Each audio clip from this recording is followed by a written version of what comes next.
Hi எல்லாரும் எப்படி இருக்கீங்க? இந்த தடவை ஆஸ்டின் ஏர்போர்ட்டே டிபார்ச்சரா இருக்கவும் கொஞ்சம் ஈஸியா இருந்துச்சு. ஏர்போர்ட்ல இந்த சூட்கேஸ் எல்லாம் லோட் பண்றதுக்கு தான் கொஞ்சம் டைம் எடுத்துச்சு. மத்தபடி டிராஃபிக் எல்லாம் இல்ல. 3 மணி அப்படிங்கிறப்ப வீட்டுக்கு வந்துட்டோம். இந்தியன் டைம்க்கு இப்போ உடம்பு செட் ஆனதுனால, வந்த உடனே பசங்களுக்கோ, எங்களுக்கோ தூக்கம் வரல. 2 நாளைக்கு மேல ஆயிருச்சு ஒரு நல்ல காஃபி குடிச்சு. அதனால வந்த உடனே ஒரு காஃபிய போட்டேன். ஏன்னா ஃப்ரெண்ட்ஸு எங்களுக்காக மிட்நைட்ல அங்க ஏர்போர்ட்டுக்கு வந்து ரிசீவ் பண்ணி கூட்டிட்டு வந்திருந்தாங்க. அதனால எல்லாருக்கும் சேர்த்து இப்போ ஒரு காஃபிய போட்டா கரெக்ட்டா இருக்கும் அப்டின்ட்டு தான் போட்டுட்டு இருந்தா, கேஸ் கனெக்ஷன கீழ இந்த மாரி ஆஃப் பண்ணி வச்சுட்டு தான் போவோம். அது வந்த உடனே ஆன் பண்றப்ப அந்த ஆட்டோமேட்டிக் ஒர்க் ஆகாது. அந்த ஃபர்ஸ்ட் யூஸ்க்கு மட்டும் நம்ம மேட்ச் பாக்ஸ் யூஸ் பண்ற மாதிரி இருக்கும். இந்த 2 மாசமே பசங்களுக்கும் சரி, எங்களுக்கும் சரி அங்க இந்தியன் டைம் கொஞ்சம் செட் ஆயிக்கிச்சு இல்லைங்களா? இந்த தூக்கங்கிறதே பசங்களுக்கு சுத்தமா வரல. ஏன்னா, அந்த டைம் வந்து இந்தியால மதியமா இருக்கும்.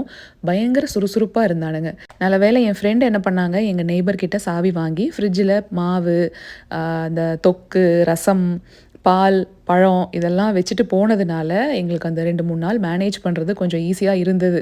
அவ மட்டும் இல்லன்னா கொஞ்சம் கஷ்டம் தான்.